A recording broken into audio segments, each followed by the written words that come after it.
ఒక నరేంద్ర మోడీ అనేటువంటి వ్యక్తి తన మీదన ఏమి రానియండి, తన తొణకడు బెనకడు పని చేసుకుంటూనే పోతాడు. 2014లో గెలిచినప్పుడు ఓ చాయ్ వాలా అన్నారు, ఇది పోటీకి దిగినప్పుడు గెలిచాడు, నిరూపించుకున్నాడు. ఆ తర్వాతన నోట్ల రద్దు చేసినప్పుడు నీచ్ అని తిట్టారు. ఆ నోట్ల రద్దు వల్లే ఈ దేశపు ఆర్థిక వ్యవస్థ అద్భుతమైనటువంటి ప్రగతి సాధించింది. అట్లాగే పాకిస్తాన్ చైనాలకి పెద్ద ఎత్తున అటాక్స్ ఇస్తే పిరికోడు అని చెప్పి మరొక కొత్త బిరుదు ఇచ్చారు ఆయనకి.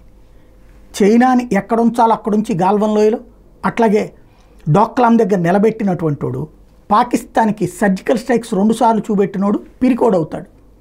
ఇది ఒక విచిత్రమైనటువంటి భావజాలం.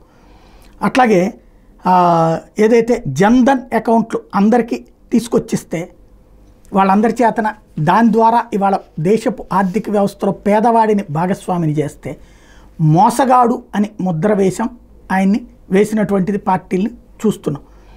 అదే సందర్భంలో డిజిటల్ ఇండియా యూపీఐ పేమెంట్స్ తీసుకొచ్చాడు, కానీ అతనికి ఆర్థిక వ్యవస్థ ఏం తెలుసు, చదువు రానోడు అని విమర్శిస్తుంటాం. అదే సందర్భంలో ఏదైతే రఫేల్ని తీసుకొస్తే అతన్నే దొంగ అని చెప్పాము. మరొక వైపున ఏదైతే టెర్రరిస్ట్ అటాకులు లేకుండా, బాంబు దాడులు లేకుండా కంట్రోల్ చేసుకొస్తుంటే అతనికి రక్షణ చేత కాదని చెప్తున్నాం.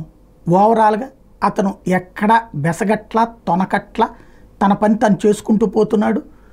భవిష్యత్తుకి అంటే ప్రపంచంలో టాప్ 5కి భారత ఆర్థిక వ్యవస్థను తీసుకెళ్లిన మనిషి రాబోయే రోజుల్లో ఇప్పటికే ఆయుధ ఎగుమతుల స్థాయికి భారత్ని తీసుకెళ్లినటువంటి వ్యక్తి, చంద్రుడి మీదకి మనిషి అడుగుపెట్టేటటువంటి మిషన్స్ క్లియర్ చేసిన వ్యక్తి, కర్మయోగిలా ఎవరేదన్నా తన పని తను చేసుకుంటూ పోతాడు.